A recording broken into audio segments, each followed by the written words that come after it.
Mike, first of all, welcome to Cooperstown. Welcome to the Hall of Thank Fame. you. Growing up in the suburbs of Pennsylvania, when you were a kid playing Little League, who were your baseball heroes and why? Well, I grew up watching the great Phillies teams of the 70s. I can name most of the guys, Bob Boone, Tim McCarver, Willie Montañez, Dave Cash, Larry Boa, Schmitty, Greg Luzinski, Gary Maddox, Bake McBride. So they had some really good pitching too. So those teams were fun, and as a kid growing up, going to the vet was really where I learned to appreciate the game and really want to try to become a major leaguer. When you were playing ball as a kid, who had the most profound influence on you? That's a good question. I mean, my father was like probably a lot of these guys. I mean, that are here. Their dad probably was instrumental. Mine was too. He just loved the game, and he saw that I probably had a little talent and needed to refine that talent, and put me to work. Got me a cage and really wanted me to work on my game. So it was about 10 or 11 when he said, "You need to take this seriously because you can do this," and so he was instrumental. What do you think he saw in you? I think my demeanor, my focus. I don't think I had a ton of athletic talent, but I had good hand-eye coordination, and he saw that I was above my peers playing, so he knew that I had the talent to at least at that time hit. He never knew I was going to end up catching, but he was definitely instrumental in me becoming a better hitter with incentivizing me to practice and work on my game.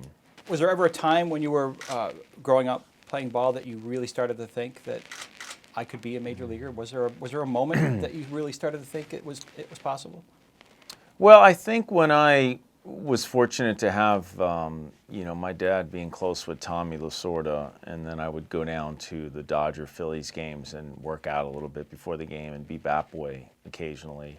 I would hit on the field with some of the bench guys early, and I was hitting the ball pretty hard. And at the time, I felt like I could do this. I mean, I wasn't hitting the ball too much lighter than they were at that time. So, but I worked, and I believed in myself and had setbacks, because I didn't really have a true position. But for me, it was just continuing to believe that I could do it. It was I knew that I had talent, but I had to find the right position and find the right place to play, right opportunity. When I had signed with the Dodgers, they drafted me because of my bat, more or less. But when I had signed, they said, we had just signed Eric Karros and Henry Rodriguez and a couple other really good first basemen. They said, "You're definitely not going to play first base, so you better figure it out." And that's when Tommy and my father and me, we kind of put our heads together and figured we better start catching. That was the best possible way for me to possibly make the big leagues, was to catch. Like you said, you drafted in '88. Next season, you're playing low A ball in Salem, Oregon. Talk about those early days in the minors. Rough, but fun. Challenging. Not a lot of money. I lived with three guys, and it was just us against the world in a way. I mean, it was bottom of the food chain when it comes to baseball. But that to me is the perseverance part, and that's the part that, as much as it's frustrating at times, it's also a lot of fun. But we worked hard, and we tried to get better, and we learned about being a teammate, and learned about having to persevere and playing hurt, and taking care of yourself, and that's the ultimate litmus test. I mean, that's what I love about baseball is most guys have to come up from the bottom up and really work their way through it. At least for me, that was the way that I really got to appreciate becoming a big leaguer. So you played a few games with the Dodgers at the end of the '92 season. The following season, your first full year with the club, arguably the best season ever by a rookie catcher. Talk about that first full season in LA and what it meant to you to be the starting catcher for that team.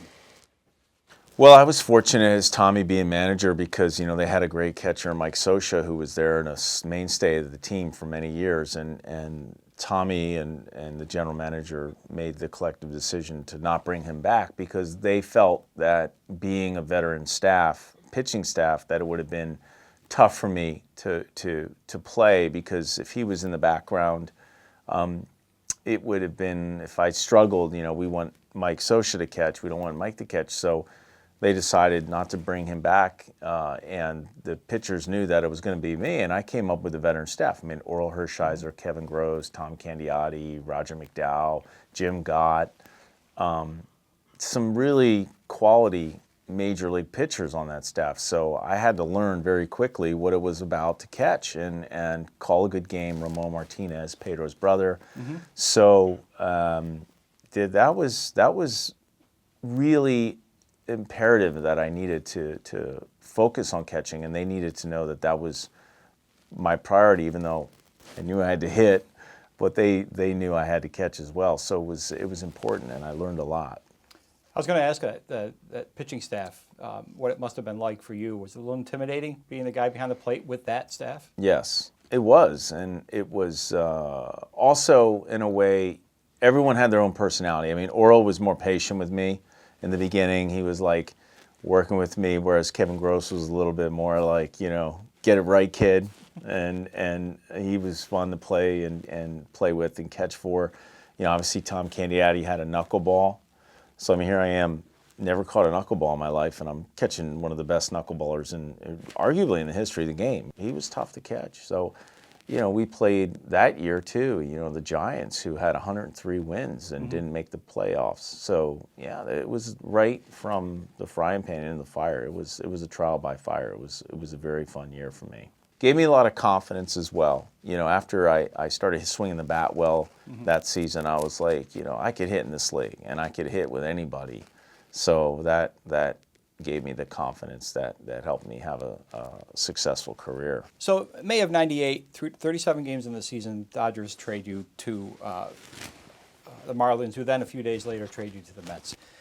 Despite the seemingly drastic moves, your arrival in New York changed the Mets into a contender. The trade must have been tough for you leaving the Dodgers, but it must have been equally as tough changing markets again. Talk a little bit about that whole short couple of weeks. Yeah, and it was shocking in a way because, growing up with Tommy and the Dodgers and having a connection with them and them giving me my opportunity. And it was a weird time in the game and different, exciting, but challenging. And then, as you mentioned, getting to New York, for me, was a complete culture shock going from the West Coast to the East. I mean, I grew up on the East Coast, so I knew how intense it was, but I forgot a lot of it, Right. playing in Los Angeles. Right. And got here and the expectations were high right away, and I wasn't producing the way they expected, and so it wasn't the greatest start, But at the end of the day, I really said one of two things. I said either this place is going to beat me, or I'm going to get it done here, and I did everything in my power to try to get it done, and had some great teammates and guys around me that allowed me to be comfortable and start being productive. You talked at the press conference that you visited the Hall of Fame. You've been in the building. Let's talk about your first visit to the Hall of Fame in Cooperstown. What were your impressions the first time you walked in the building? Well, I think it was my rookie year. We played in the Hall of Fame game. We played Cleveland, I believe, and it was in the morning, the day of the game, and they opened the hall for us to go in there as players, just to look around, obviously, without the public coming in, because it was Hall of Fame weekend, so there was a lot of people in town. And I got to tell you, I mean, it was great. I mean, as a player, you dream of it, you hear of it, you know where it is, and you know who's in there. And then when you finally get there, it's kind of like, for me, I guess maybe as a Catholic going to Rome for the first time. So it's a mini kind of Rome going, as a baseball player. So it's sort of like being at St. Peter's, as a Catholic going to Cooperstown as a ball player. Wednesday evening, your phone rings. You hear the voice of Jack O'Connell on the other end, and he's telling you that you've just been elected to the Baseball Hall of Fame. What are your first thoughts in that moment?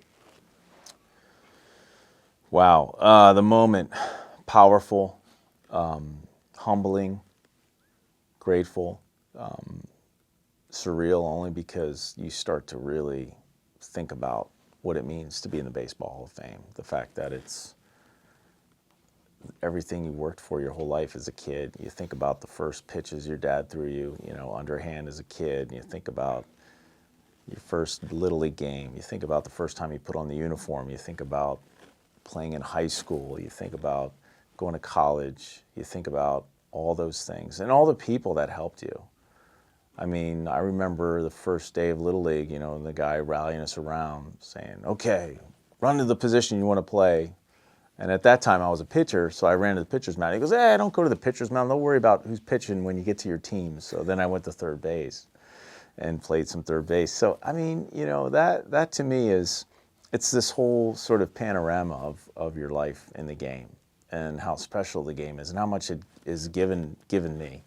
And now this is just, wow. I mean, the true honor of in a story, in a sense, that realizing that dreams can come true, and that if you do the right things and work hard and stay focused and believing in yourself and try to overcome adversity, you can achieve. You can anything is possible. So this summer, your plaque's going to hang in the gallery. Gallery that includes the likes of Babe Ruth and Henry Aaron and Yogi Berra and Johnny Bench. So forever, from this day forward, you're now referred to as Hall of Famer Mike Piazza. You gotten your head around that yet? No, powerful. It's moving. It's moving for me, and yeah. I mean, the fact that baseball is so important for Americana, our country, and I think it's kind of indicative of maybe being of Italian descent. The fact that many immigrants came over here and really believed in the American dream, and the American dream is definitely still alive, and it's proof positive through my story. So if you, as I said, you work hard, you're willing to pay the price, you can do anything, you really can. And so that's another takeaway for me. Hello, baseball fans. This is Hall of Famer Mike Piazza. Looking forward to seeing you this summer in Cooperstown at my Hall of Fame induction ceremony. See you there.